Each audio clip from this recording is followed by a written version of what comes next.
Fear stops us from achieving our true greatness. Are you a professional woman who is feeling stuck, unmotivated, or burned out? Are you worried about your wellness? Are you letting fear stop you from crushing your goals? If you answered yes to any or all of these, then this is the podcast for you. Dr. Charmaine Gregory, night shift emergency physician, burnout thriver, and wellness champion, along with everyday heroes just like you, will explore how to face fear in our lives and emerge victoriously. Hey, thanks for checking out this episode. Be sure to click the subscribe button and the notification bell so that you get notified when the next video comes out. It only takes 2 seconds to make 2 clicks. So let's do it. Let's get back to the video. Hello, Fearless Freedom Tribe. It is Dr. G, and we are back for another exciting episode of the Fearless Freedom with Dr. G podcast. And this week, we have Leonard Perlmutter, and he is going to tell you all about who he is and what he is up to. Leonard? Well, thank you for the invitation. It's an honor to be here. So, since I've been a little child, I've always been very philosophically oriented. And in addition to being philosophical and seeing the world through philosophical lenses, I've always been rather practical. So when I began studying, looking for some way of going beyond the pains that I was experiencing in life, I was looking for something practical. In fact, I was looking for something that was similar to what I experienced when I was in Scouts. When I grew up, I was in Cub Scouts and I was in Boy Scouts. And gosh, it was a very easy way of learning practical tools and skills in the world. In fact, an interesting story, I once asked my scoutmaster, I said to him, the motto of Scouts is to be prepared. What exactly are we supposed to be prepared for? And he looked at me, he says, well, how would I know? Oh, that's funny. Yeah. Oh my gosh. So as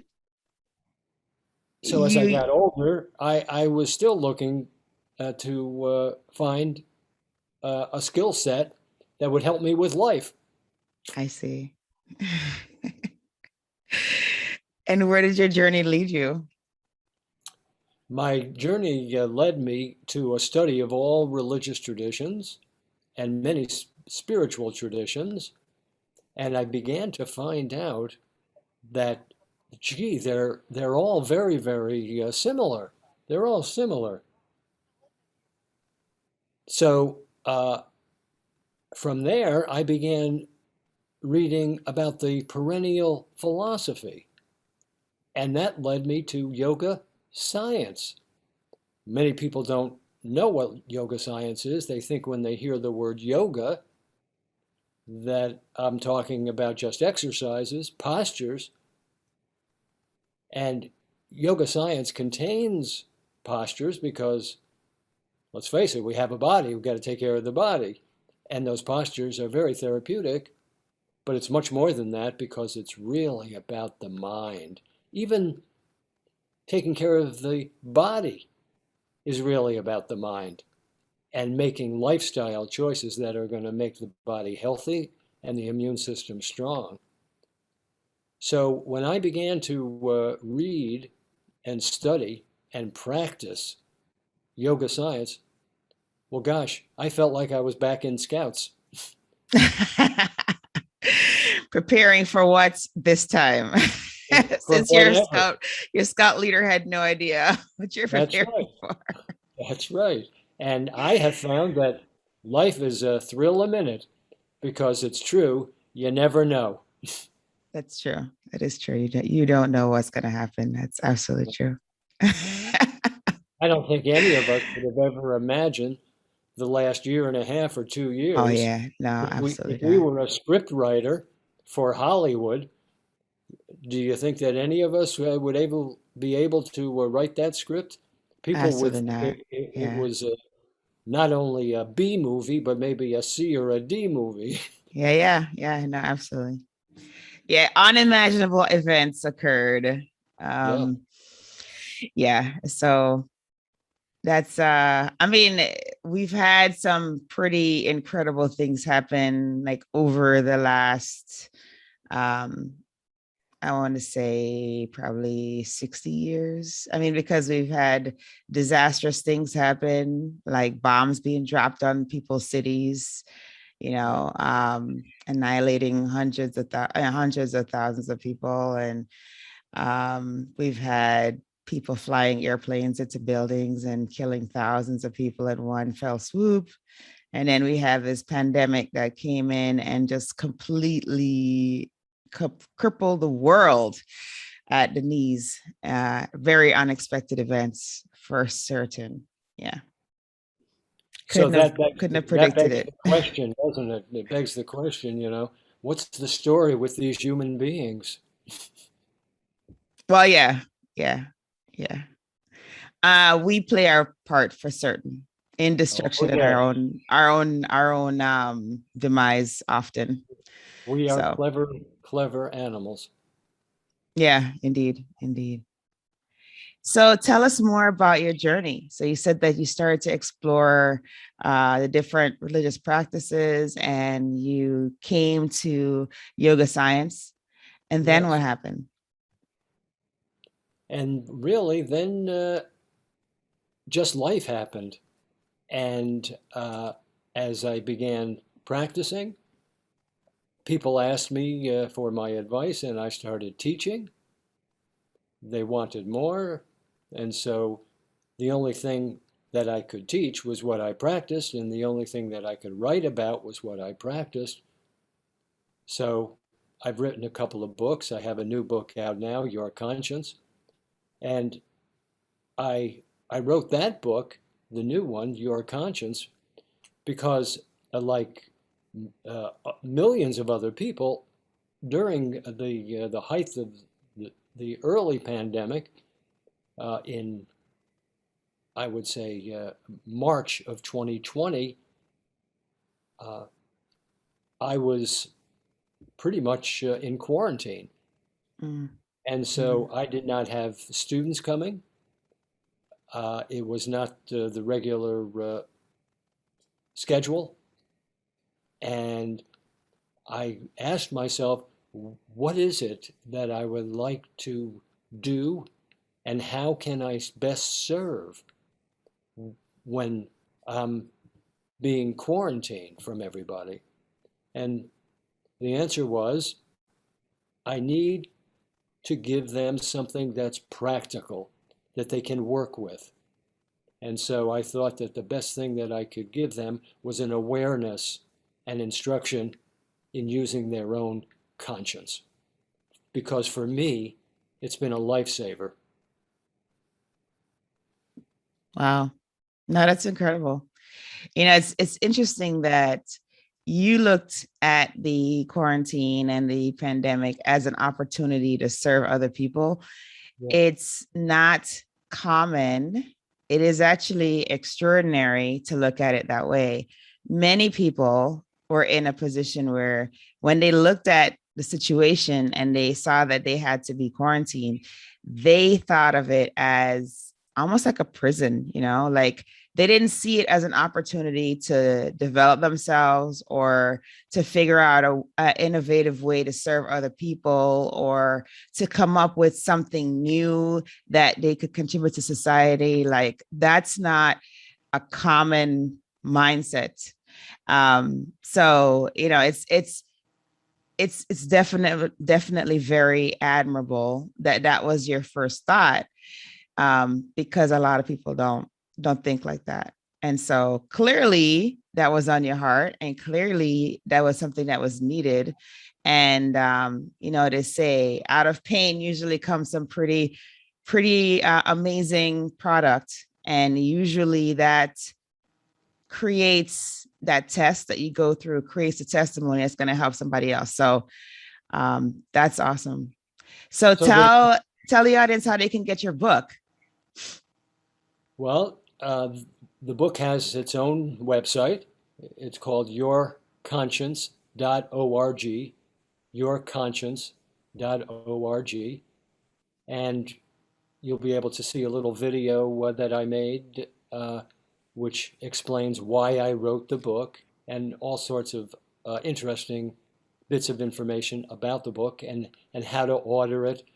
It's really available in all fine booksellers and online with Amazon, Barnes and Noble, and so it's pretty widely distributed.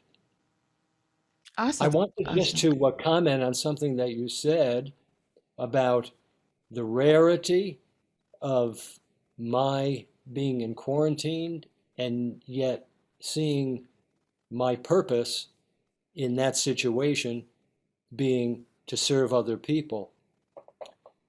One thing that has been very inspiring to me over the years has been a word that I discovered. It was a word that was incorporated by Tolkien, the author, and the word is eucatastrophe.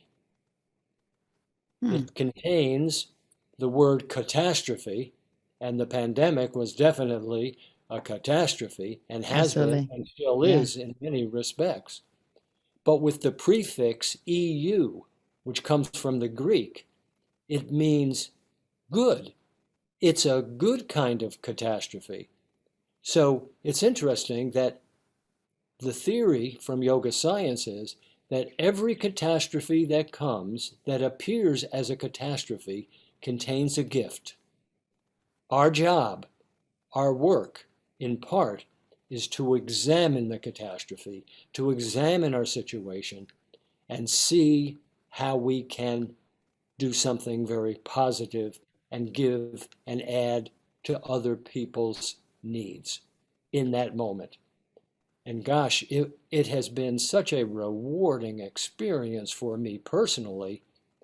And all of a sudden, many people wanted to help when they learned about it. I'm talking about friends and students and colleagues. And it launched in early September. And so far, the people are responding very well. It's practical. It's sort of like a scout manual, if you will, on how to use your conscience and be aware of all the other functions of the mind that often get us into a lot of trouble. Hmm. That frontal lobe. It's a troublesome one. That's right. Oh, wow. No, that's great. And then you mentioned before that you have students. Now, how does that work? Do you have classes that you do, or do you do group coaching, one-on-one coaching? Like, how does that part work? I guess I do all of the above, but pretty much everything now is done online. So uh, occasionally, before the Delta variant came along, things seemed to be getting somewhat back to normal. And as long as we socially distance and wore masks, we felt confident that we could get together a little bit on a one-on-one basis if somebody needed some counseling. Uh, but again, with the Delta, which we're in right now, dealing with Right, that, right. so we're sort of back to full quarantine, and I'm online. I teach online. I had a class this morning. Every Sunday, I have a free guided meditation that we offer. It's available to everybody on our website, which is americanmeditation.org, americanmeditation.org. Okay. And on the homepage, you can get a link every Sunday for our meditation, and And then afterwards, we have a conversation, just like you and I are having right now, Charmaine. And it's Awesome. very lovely. And it's critically important for all people to seek the company of like-minded spiritual people, because the company we keep is stronger than our will. You know how water takes the shape of the container in which it finds itself. Well, uh, if if I am with people that I look up to, I sort of aspire to uh, dot I's and cross T's and do a good job. If I if I do not have that type of company, and instead I have people who are continuously making poor lifestyle choices, uh, slowly, they influence me. So it's critically important to come together maybe once a week. That's what we do. And it's free. It takes an hour and a half. It's 9:30 to 11 Eastern Time in the United States. And everybody receives a recording afterwards so that they can revisit it and have the guided meditation throughout the week. Oh, that's fantastic. Oh, great, great. Yeah, I'm sure that that's something that many of the listeners in the tribe will likely take part in. That would be Because lovely. I mean, that is something that will definitely help It does help. with It all does of the help. stress that we're currently experiencing. Well, and So, stress, I find that stress is not bad. It's just energy. And yoga science is all about transforming energy. I mean, we learned in fifth grade that ice can be transformed into water and water can be transformed into steam. If that's the case, with that form of energy, don't you think that stress and fear and anger and greed can also be transformed? And my experience is definitely it can be if you have the right science behind it. And we teach from a science and a philosophy and a psychology that predates recorded history. It is the oldest continuous spiritual and meditation lineage in the world. It's the origin of every religion, but itself, it's just an educational body of knowledge. very neat. Love It's, it. it, it's very cool. So you have to let us know. So on the show, we always, and you brought up just now, you described it as an energy that could be converted. Yeah. But we talk about fear here, Yeah. and you had to have some sort of fear, or maybe you didn't, I don't know, when you made the decision to pursue your current journey. Yes. Yes. In fact, I had a conversation with one of my teachers and colleagues at that time. You see, uh, since the mid 1970s, I have made a living selling my wife's paintings. So Okay. I'm an art dealer professionally. I don't make money, and I don't try to make money teaching people how to meditate and to counsel them. It's a labor of love. And so I spoke to a close colleague and a teacher in California, and I said to him as follows. I said, I have fallen in love with this philosophy and this science and this teaching, and I practice every day. But I'm self-employed. I'm an art dealer, and I have to deal with a lot of fear every day. You Mhm. see, I don't sell paintings every day, every week, even every month. Sometimes it's 4 or 5 or 6 months before I sell a painting and have any money coming in. And yet, every day and every week, bills come in. Oh So I have boy. to deal with a lot of fear. I think that this philosophy and this science is better designed for people who might be working for the government, They have a guaranteed check coming in. They have a retirement pension and perhaps even health insurance. I have none of these. Do you have a suggestion for me? And it was very endearing because he had a little twinkle in his eye. And he said, your problem is you're self-employed, but I am employed by the self. Oh, And that's what happened with me. Oh, the light went on. I understand that. I understand that. You take your directions from this divine intelligence, this supreme intelligence, and you just become an instrument. I can do that. I understand that.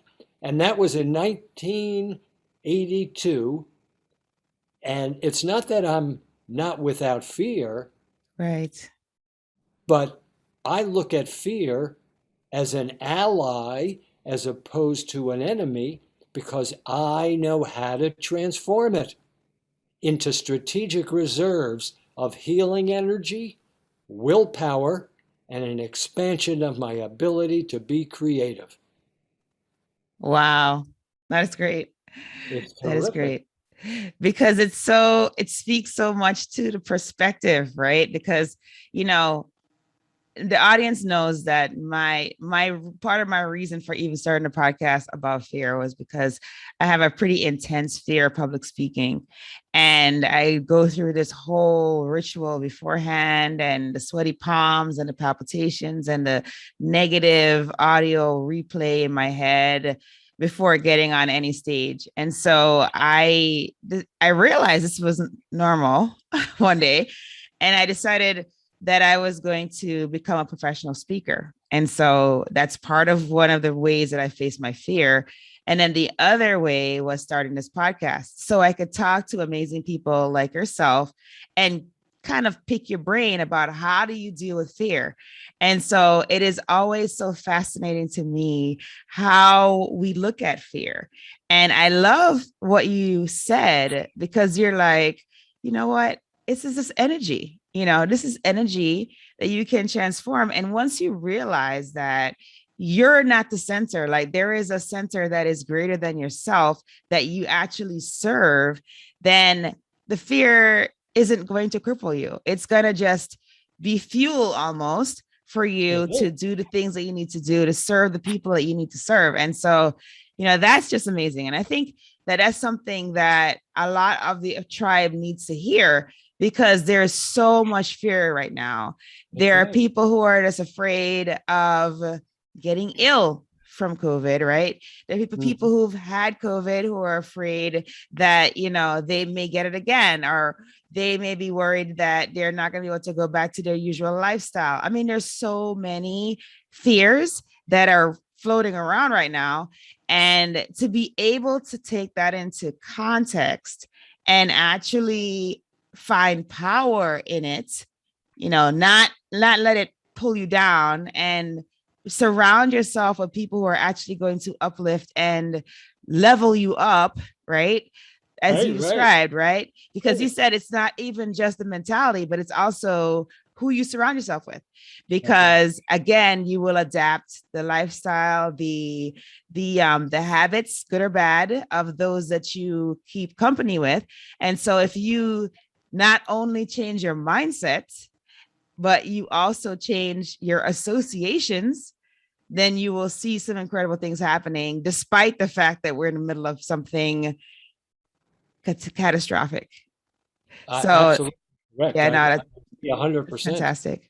It's so liberating, and I can teach people, and it's all in the book, Your Conscience, on how to do it. And hey, it's Dr. G, and I just wanted to take a quick moment to thank you for listening to this episode. I'm so honored to have you here with me. Did you know that I can help you to get your own podcast started? With my podcasting launch course for professionals, I walk you through everything you need to know about starting a podcast. I'm with you every step of the way, from sign up to launching your show, with 5 episodes ready to go. There's a done-for-you version that's also available. If you would just rather just do recordings and leave the behind-the-scenes work up to us, then that one is definitely for you. But either way, we've got your back here at Fearless Freedom with Dr. G. Oh, if you already have a show and you need production services, we have monthly plans available for you. So check out the links in the episode show notes for more information. Let's get back to the show.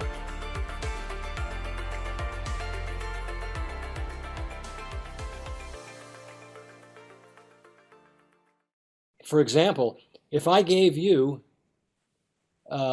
say, 10 gallons of crude oil from Saudi Arabia and put it into your truck or your automobile, you'd be very upset because it would cost you thousands of dollars to overhaul that engine because crude oil doesn't work in a combustion engine. Mm-hmm. But if I took that crude oil from Saudi Arabia and I sent it to a refinery, maybe in Texas or New Jersey or California, and asked them to transform it and refine it into gasoline, which it's doable, and then put it into your car or your truck, you'd be very pleased. It's the same with fear. It's the same with anger. It's the same with selfish greed. It's just energy. And there is a refining capacity that each of us has and can work with every day to transform this debilitating power that comes. There's no doubt it's very debilitating. It's very contractive. It's very poisonous. It poisons our entire physiology. And yet, if I refine it, it can be a healing energy. It can increase my muscles of willpower to do what's to be done, when it's to be done, and not do what's not to be done, when it's not to be done. And all of a sudden, creative ideas just flow into my awareness out of seemingly thin air. Mm-hmm. So I would love to share with the tribe. Maybe that's my purpose here. No, absolutely. No, that's great. I think that these are a skill set that, as I mentioned before, is not common, right? I mean, this is not something that people typically think about. Now, if you are on a self-exploration, personal development journey, then this is part of it, right? You're like, okay, yeah, I am being tested right now. Clearly, there's a lesson to be learned. There's something that needs to come out of this. It's going to benefit somebody else in the future. Like, that's your mindset. But most people aren't on a self-discovery or personal development journey. And so they're just not prepared for situations like what happened to us and what we're currently involved in. And it doesn't bring out their best side. So this is encouraging. It's good for people to hear that there are other pathways and that there are ways in which you can retrain your brain, ways that which you can associate with others who are also doing the same thing so that you can have not only accountability, but encouragement and inspiration. And so thank you for sharing that, because I think that it's definitely worthwhile for the tribe to look into your book, because it sounds like there's a lot of really good and useful tools and suggestions in the book. So absolutely. Yeah, they should definitely do that. Absolutely. And you said that they can go to yourconscience.com for the book, correct? Yourconscience.org. .org. Okay, fantastic. Yeah, it's a nonprofit. Awesome. Oh, great. So would you like me to reveal how to do that? Oh, if you'd like to, that'd be fantastic. Yeah. Sure, I'd love to. Okay, so let's say I'm having a relationship and I'm fearful about COVID. Okay? And gee, I have all these thoughts. It's on the news and it's very agitating. I really can't fall asleep too well. And when I fall asleep, I don't sleep too long because I've been worried so much. My mind is churning so violently. because I don't want to be sick. And so what am I going to do? Well, everything has to occur in the present moment. Everything has to be done in the present moment. So when I am in a situation and a bubble of fear comes forward from my unconscious mind into my conscious mind, and I am consciously aware of fear, that's a good thing. Because now that it's in my conscious mind, I can transform it. If it remains in my unconscious mind, the fear is pulling the strings of the puppet, and I'm not even conscious of it. But my thoughts and my words and my deeds are being manipulated by a puppeteer, so to speak, in back of the curtain. And I like to have control as much as possible, right? So it has to be done in the present moment when we are consciously aware of the fear. Now, when we are consciously aware of the fear, we have to honor it and witness it. Don't just push it away, right? Don't just dismiss it. Don't just wish it were gone. It's coming for a purpose, and the purpose is very valuable to us. So honor it, witness it. Then create a space by becoming detached. Create a space between the stimulus of the fear and your ultimate response. Now, if I can create a space between the stimulus of the fearful thoughts and the emotions and what I do with it, that space between stimulus and response provides me what? Freedom. Freedom. I have time and a space to do something about this stimulus that is going to poison me or worse. Right. And what do I do? I redirect my conscious mind to my conscience. Now, my conscience is one of the 4 major functions of the mind, and it operates just like a mirror. And the conscience, if we ask it, has the capacity to reflect super conscious wisdom from the super conscious portion of the mind that lies beyond the conscious, beyond the unconscious, and it's the same part of the mind where Albert Einstein saw mathematical equations, where Paul McCartney hears beautiful melodies. It doesn't mean that I'm going to become a physicist. It doesn't mean, Charmaine, that you're going to become a songwriter.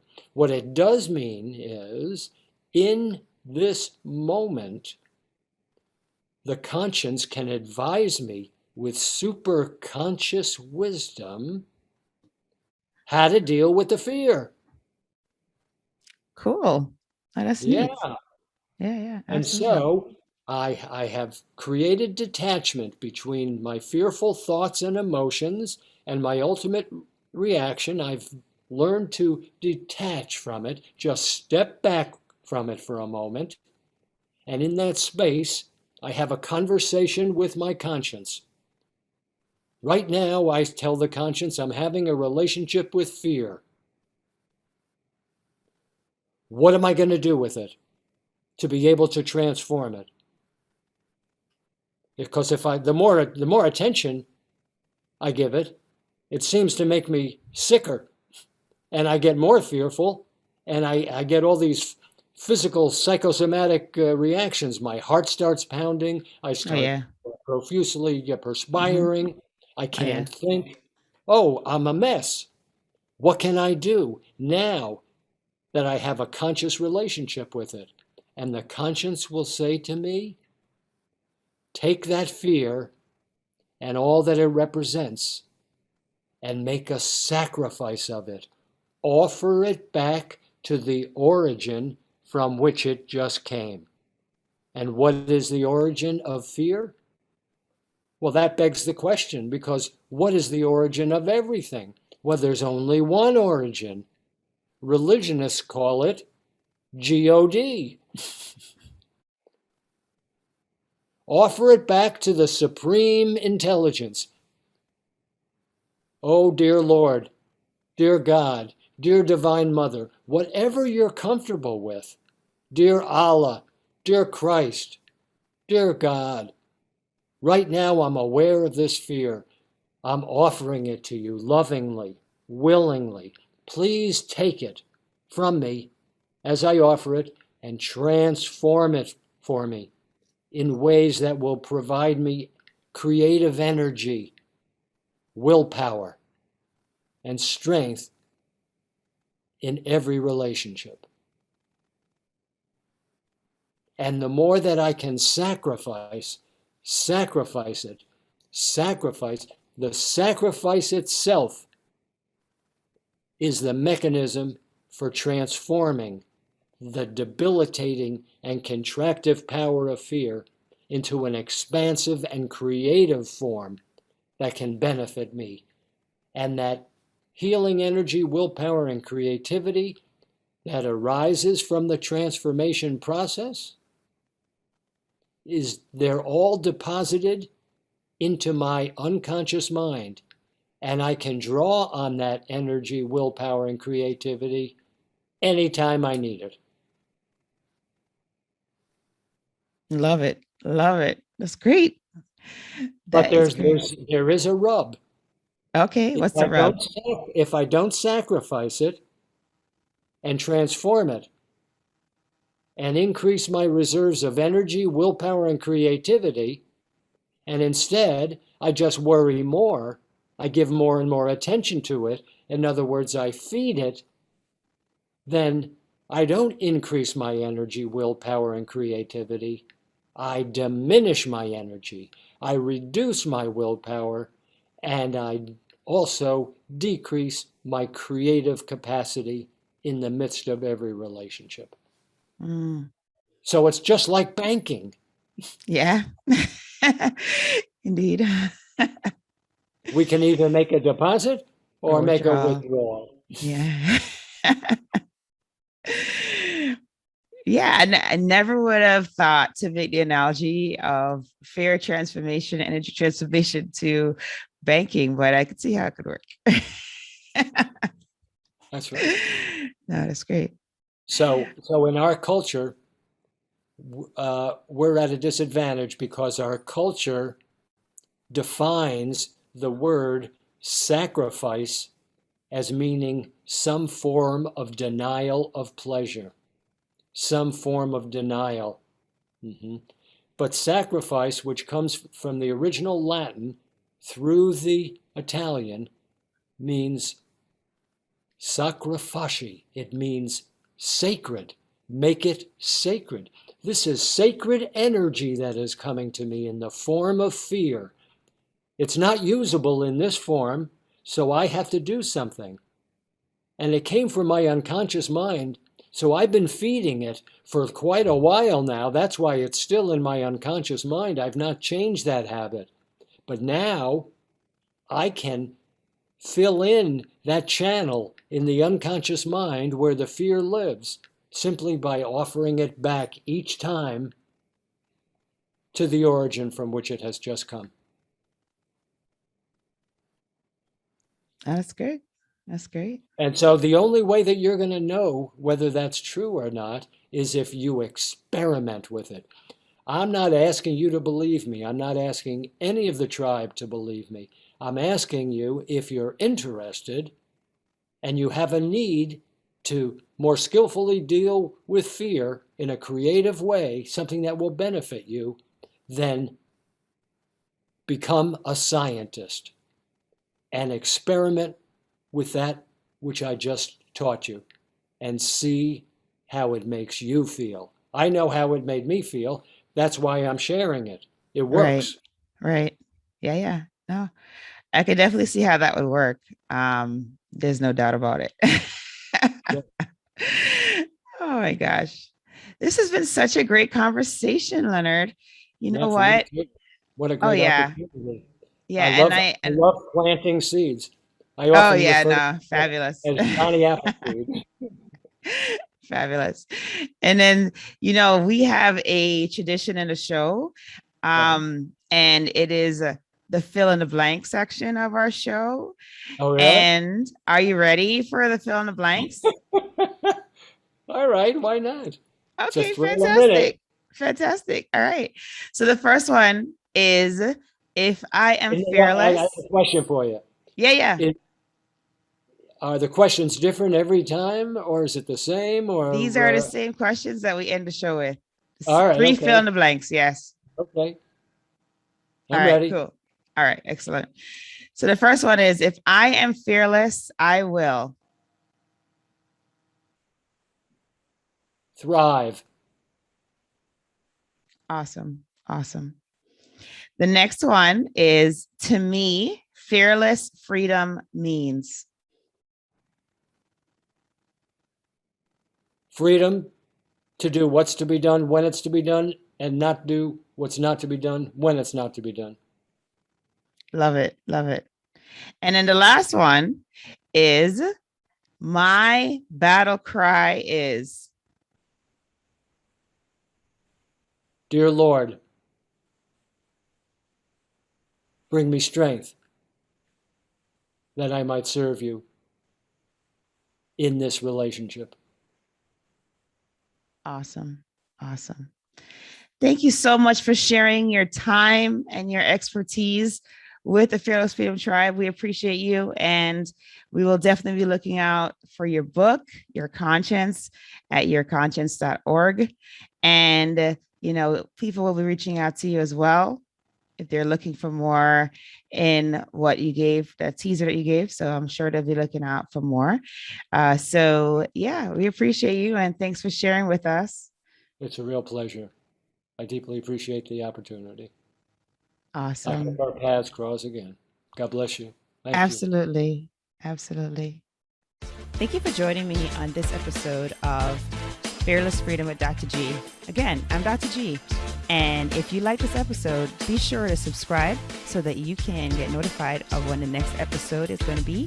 And also, I'll catch you next time. Have a great one. Be strong, be brave, and unleash your greatness.